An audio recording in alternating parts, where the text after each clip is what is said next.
Hi, Lakay! Hi, Labis! Hi, Labis! Ay, naging hi, Labis na naman. Sana naman tayo.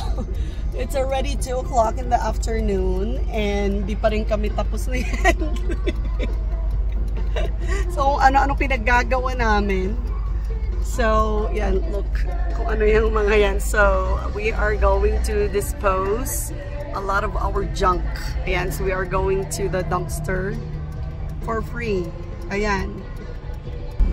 Ayan, mukha po kaming mga dugyutin ngayon kasi kung ano-ano nang ginawa namin ni Henry. Nagsimento kami, anong tawag dyan?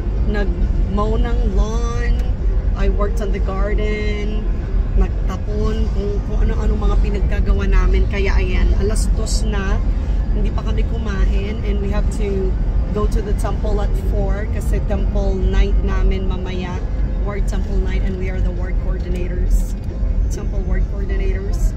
So ngayon nag-aapura kami and ngayon pupunta kami sa dumpster para magtapon ng mga gamit-gamit dyan.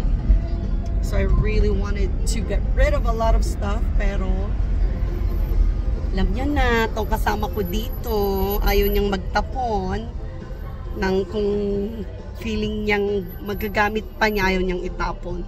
So yan lang ang mga nakuha ko na pwedeng itapon, mga obvious na pwedeng nang itapon. Pero kung akong masusunod, marami akong itatapon.